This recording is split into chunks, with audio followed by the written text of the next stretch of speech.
तपाईहरुलाई स्वागत छ हाम्रो युट्युब च्यानल आइओई इन्ट्रान्स एकाडेमीमा।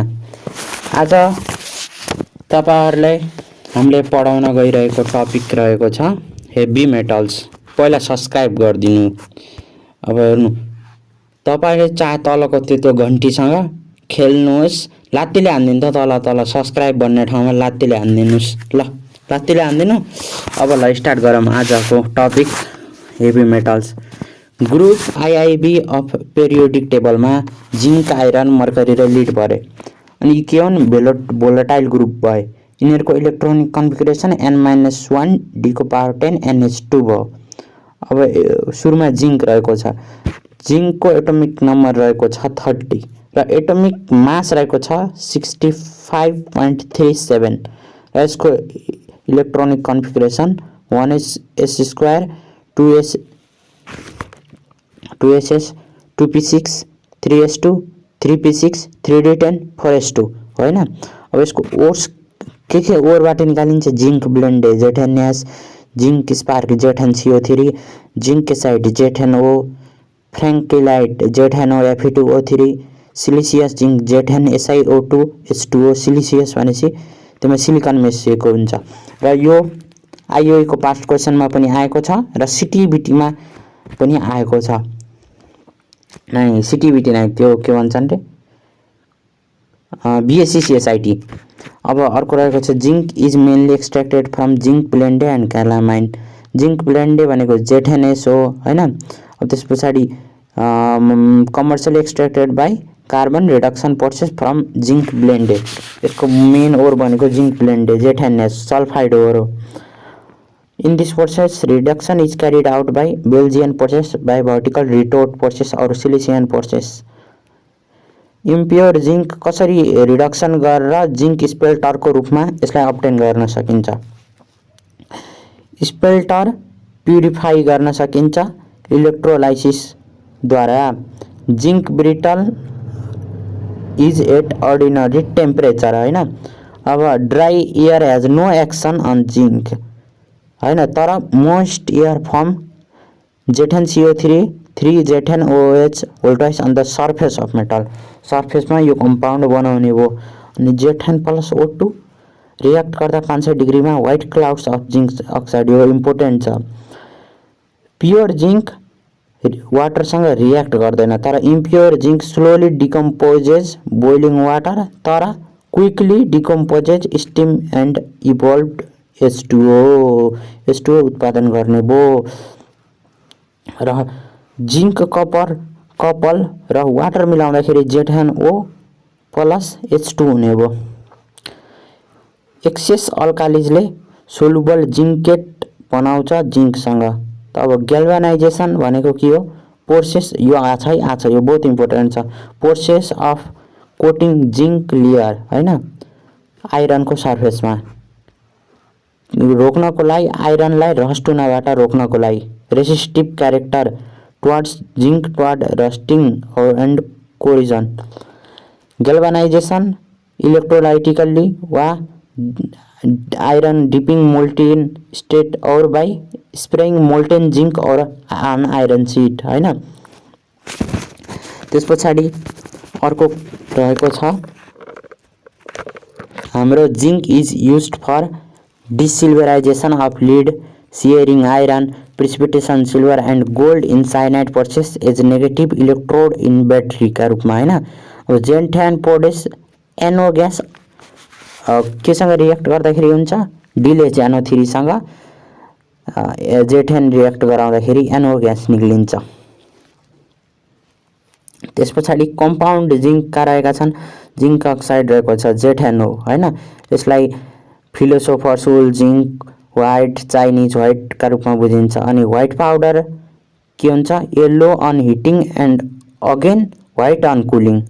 पहिला येल्लो हुन्छ हिट गर्दाखेरि, त्यसपछि कुल गर्दाखेरि फेरि के हुन्छ? व्हाइट हुन जान्छ। त्यसपछि इन्सोलुबल इन वाटर, वाटरमा इन्सोलुबल हुन्छ र एम्फोटेरिक अक्साइड हो एउटा अक्साइडहरुको वर्गीकरण गर्दाखेरि। और जिंक अक्साइड वा जिंक व्हाइटलाई कार्बनसँग रियाक्ट गर्दाखेरि के हुन्छ, जेठेन प्लस CO, C र O कम्बाइन्ड गर्छन् र जिङ्क मेटल डिपोजिट हुन्छ। जेठेनो प्लस H2O गर्दाखेरि 39 डिग्री सेल्सियसमा जिङ्क हाइड्रोक्साइड हुन्छ। तर अब कोबाल्ट नाइट्रेटमा हिट गर्दाखेरि ग्रिन मास कमनली नोन एज रिन म्यान्स ग्रिनका रूपमा हुन्छ हैन। यो तलको रियाक्सन भयो, जेठेनो प्लस CO, जेठेनो डट COO और CO जेठेन O2 हैन। used as pigment in paints as zinc white, medicine, zinc ointment, क्रिमहरू बनाउन, व्हाइट सू पोलिस गर्न, फिल्टर गर्न रबर इन्डस्ट्रीमा, ग्लास वा पोएट्री ग्लेजको म्यानुफ्याक्चर गर्दाखेरि। अनि जिङ्क सल्फेट जेठेनSO4.7H2O का रूपमा हैन। यसलाई के का रूपमा चिनिन्छ प्रायः जसो व्हाइट पेट्रोल। यो बहुत इम्पोर्टेन्ट छ है, यो याद गरिहाल, यो बहुत इम्पोर्टेन्ट छ। मैले कतिचोटि भनिरहेको छु, यो IUI मा आछ, 2074 मा आछ, 2072 मा आछ, 2073 मा समेत आछ यसको यो कन्सेप्ट। विद्यार्थीहरूले भन्छन् त्यहाँ कम्प्युटर बेस्ड टेस्ट गरेर आउँदाखेरि हैन। Colourless crystalline solid highly soluble in water zinc sulphate. यदि जिङ्क सल्फेटलाई 40 डिग्री सेल्सियस भन्दा ज्यादामा हिट गर्दाखेरि जिङ्क सल्फेट डट 6H2O एउटा H2O लस हुन्छ। अनि त्यस पछाडि फेरि 70 डिग्री सेल्सियस हिट गर्दै जाँदाखेरि जेठेनSO4 डट H2O भयो। त्यस पछाडि अझ 290 डिग्री सेल्सियसमा जेठेनSO4 भयो। अनि जिङ्क कार्बोनेटले के फर्म, सोडियम कार्बोनेट बनाउँछ कि नै जिङ्क यो सल्फेट रियाक्ट गर्दाखेरि। यसलाई कमन रियाक्सन जेठेन2 प्लस एन्ड SO4 माइनस आउँछ हैन। यसको कमन रियाक्सनमा दिने K2SO4 डट जेठेनSO4 dot 6H2O when equimolar quantities of K2SO4 and Z2SNO4 are held together in aqueous solution हैन। यसले फर्म्स गर्दाखेरि K2SO4 सँग रिएक्ट गर्दाखेरि इक्विमोलर क्वान्टिटिज त्यो र त्यो बनाउने हो। युज्ड इन प्रिजिबेटिङ हलाइड्स और mordant in calico printing in preparation of lithopone. यो लिथोपोन इम्पोर्टेन्ट छ, याद गरिहाल। एज एन आई लोसन और आई ड्रप। यो IUI मा पनि आछ, IOM मा पनि आछ, यो ध्यान राख। त्यस पछाडि हाम्रो रहेको छ जिङ्क सल्फाइड। यसलाई के भन्छ, जिङ्क ब्लेन्डे भन्छ। के गरेर प्रिपेयर गरिन्छ, H2S ग्यासलाई पास गरेर प्रिपेयर गरिन्छ एमोनिकल अल्कालाइन सोल्युसन अफ जिङ्क साल्टद्वारा। अनि एक्सरे स्क्रिन र रेडियो एक्टिभ बक्सका लागि युज गरिन्छ। जेठेनएस प्लस BaSO4 व्हाइट पेन्टका रूपमा युज गर्ने हो। यसलाई लिथोपोन भन्छ। यो बहुत इम्पोर्टेन्ट छ है, याद राखौ। लिथोपोन आछ केटा हो, आछ। अब हैन, तिमीहरूले तल सब्सक्राइब हानिहाल, तिमीहरूले सब्सक्राइब तल नबिर्सेर हानिदिहाल त। अब अर्को रहेको छ हाम्रो mercury compound. Mercury compound symbol रहेको छ Hg, एटोमिक नम्बर छ यसको 80, एटोमिक मास रहेको छ 200.59 रहेको छ। यसको इम्पोर्टेन्ट ओर सिनाबार मर्करस सल्फाइड। यसलाई कमर्सियली एक्सट्र्याक्टेड सिनाबारबाट गरिन्छ। चारकोललाई हिटिङ गरेर साफ्ट फर्मेन्समा करेन्ट अफ एयरका रूपमा वा यसलाई रोस्टिङ पनि भन्ने गरिन्छ सिनाबारद्वारा स्क्रैप अफ आइरन और क्विकलाइममा। Refining of mercury is done by filtering the crude mercury with chamois leather. यो इम्पोर्टेन्ट छ केटा, याद गरिहाल। आछ IUI मा 2073 मा आछ यो। Through 4 column of 5 dilute HNO3 in form of drops हैन। सिल्भर व्हाइट मेटालिक लिक्विड के हुन्छ यसको, good conductor of heat and electricity. यो त मेटल हो mercury. Mercury current of air मा 300 डिग्री सेल्सियसमा हिट गर्दाखेरि Hg अक्सिडाइज भएर HgO भन्छ। यो आछ है केटा, इम्पोर्टेन्ट छ। 2075 मा आछ यो, याद गर। IUI को र IOM मा पनि आछ। Hg2 र ओजोनसँग रियाक्ट गर्दाखेरि Hg2O र O2 बनाउँछ र यसले के गर्छ, loses its meniscus tailing of मर्करीका द्वारा हैन। Little mercury is poured into AgNO3 solution. A tree like growth of silver amalgam हो। यो अमलगम त पहिला पनि आएको थियो त क्लास 11 मा सल्फ्युरिक एसिड प्रिपरेसन गर्दाखेरि हैन। यसलाई के भन्छ मर्क्युरी ट्री भनेर चिन्छ। इन्सोलुबल इन डाइलिक एसिड एक्सेप्ट DHNO3 यो इन्सोलुबल हुन्छ मर्क्युरी DHNO3 बाहेकमा घुल्दैन जति उलाउँदाखेरि पनि त्यो नगुल्ने नमिल्ने काम गरौँ। अनि अमलगम्स प्रिपरेसन गर्दाखेरि ब्यारोमिटर्समा इलेक्ट्रिक सेल्समा भ्याक्युम ट्युब लाइटमा एकदम बहुत डेन्जर हुन्छ है यो मर्क्युरी छालामा पर्यो भने। त्यसैले एकदम पुरा प्रिकसनहरु अपनाएर मात्र युज गर्छन् यसलाई। पाउन पनि गाह्रो छ हौ मर्क्युरी। सिल्भर जस्तो हुन्छ यो पनि व्हाइट कलरको जस्तै के टल्किने। मर्क्युरस क्लोराइड Hg2Cl2 कम्पाउन्ड हो जुन र यो यसलाई कालो मेल भने पनि चिन्छन्। कालो मेल यो मेडिकल रूपमा युज गर्छन्। यो छाला कहीं यसो दाग धब्बा हो भने यो कालो मेल लगाउँछन् Hg2Cl2 मर्क्युरस क्लोराइड। मलाई पनि दिएको थियो म दाजु भएर गएको थिएँ यसो होला भनेर अब के छालाकोमा दाग रहेछ अनि त्यसपछि यो लगाऊ भनेर डाक्टरले दियो हैन। कस्तो हुन्छ भन्दा पिंक कलरको जस्तो के लिक्विड दिएको थियो लगाएको पुरा सफा चाइट हो के हैन।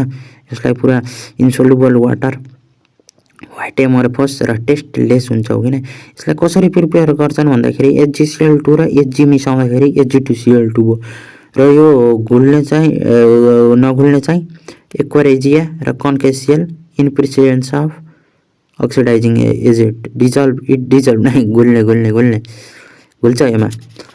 Decomposes to mercury and HgCl2 on heating मर्क्युरीमा डिकम्पोजेस हुन्छ र HgCl2 मा हिटिङ गर्दाखेरि दुईटामा डिकम्पोजेस दुईटामा टुक्रियो।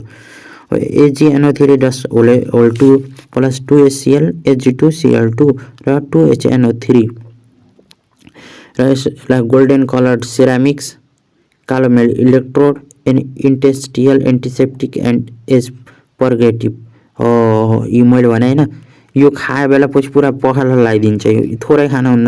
अनि पोइजनको यो औषधि खाएर मान्छे ढल्या हुन्छन् नि त्यो टाइममा पनि युज गर्छन्। त्यसपछि हाम्रो रहेको छ मर्क्युरिक क्लोराइड रहेको छ हाम्रो टपिक। त्यसपछि करोसिभ सब्लिमेट पनि भन्छ हैन यसलाई हामीले त। अब Hg+Cl2 HgCl2 हो। यसलाई mercury in current of chlorine यसरी प्रिपेयर गर्न सकिन्छ। अनि त्यसपछि यो हाइली पोइजनस हुन्छ मैले भनिसके। सोलुबल इन वाटर हुन्छ क्रिस्टलाइन सोलिड हुन्छ। यसले व्हाइट पिपिटी दिन्छ एमोनियासँग रिएक्ट गरेर AgNH2Cl र NH4Cl दुईटा रिएक्सन गरेर बनाउने भयो। एमोनियासँग AgNH2Cl र NH4Cl गर्ने भयो हैन। यो के हुन्छ मर्क्युरीमा रिड्युस हुन्छ SnCl2 सँग रिएक्ट गर्दाखेरि र 2HgCl2 र SnCl2 रिएक्ट गरेर Hg2Cl2 SnCl4 SnCl4 2HgCl2 SnCl2 भयो हैन। यसले स्कारल red PPT of Agi2 with Ki that dissolve in excess of Ki2 from K2Agi4 national reagent हैन। यसले रेड PPT of Agi2 सँग दिन्छ विथ Ki रिएक्ट गर्दाखेरि डिजल्भ हुन्छ घुल्छ एक्सेस अफ Ki एक्सेस ज्यादा भएको Ki मा र के बनाउँछ K2Agi4 नेशनल रिएजेन्ट बनाउँछ। National reagent is used for detecting presence of NH4 plus ion which forms brown precipitate जसलाई ब्राउन प्रेसिपिटेट बनाउँछ। NH4 प्लस आयन को डिटेक्ट गर्नलाई नेशनल रिएजेन्ट बनाउँछ हैन।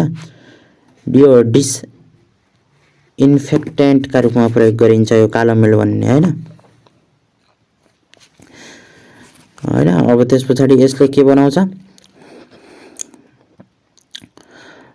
कताको हाम्रो एन्टिसेप्टिक का preservation of feather to from national reagent AgNO3 decompose on heating to give Hg यो के बहुत आछ हेर्नु MOE 2060 मा आछ है। मैले कोस्ट गरेर राख्दिएको छु मिनिस्ट। त्यसपछि हाम्रो HgO gives Hg on strong heating H G O gives H G, यसलाई ततायो भने टक्कै एचजी आइदियो, ओ फालिदियो। त्यस पछाडि छ हाम्रो आइरन, सिम्बल एफी, एटोमिक नम्बर 26, 55.84, इसको हेमाटाइट Fe2O3 और magnetite Fe3O4, iron pyrite FeS2, limonite Fe2O3.3H2O, siderite FeCO3, copper pyrite CuFeS2। यो 4th र अफ पेरियोडिक टेबलमा लाइज गर्छ र यसको constituent pigment containing animal cell हैन। Pure iron is soft white solid, यसको सफ्ट व्हाइट सोलिड हुन्छ। Ordinary iron grey crystalline and hard due to presence of carbon, ferromagnetic in nature, यो ferromagnetic हुन्छ। फेरोम्याग्नेटिक highly फेरोम्याग्नेटिक बनाऊँ यसलाई त आज, यो फिजिक्सको फेरोम्याग्नेटिक म्याग्नेटिजममा रहेको च्याप्टर अनुसारको हो क्या यो, आइरन भनेर दिन्छ नि त्यहाँ। कास्ट और पिग आइरन कन्टेन 1.4 देखि 2.5% और कार्बन एकाबाजे, यो बहुत इम्पोर्टेन्ट छ केटा, याद गरिहाल हैन। यसले त 2.5% कार्बन दियो। हार्ड एन्ड ब्रिटल हुने भयो यो। Most impure form of iron use to manufacture rough iron and steel, rough iron र स्टिलको रूपमा यो म्यानुफ्याक्चर यो दुईटा गर्न गरियो हैन। आजलाई यति पार्ट 1 भयो। अब पार्ट 2 बनाउँछु मैले तिमीहरूलाई एकदम पुरा दह्रो तरिकाले। अब मेमोरी टिप्स पनि दिन्छु हैन अर्कोमा पुरा। तल सब्स्क्राइब गर हैन, त्यस पछाडि म पुरा गर्छु त केटा, पुरा तल लात्तीले गच्काइदेऊ के, गच्काइदेऊ ल। अर्को पार्ट 2 बनाउँछु मैले यसको।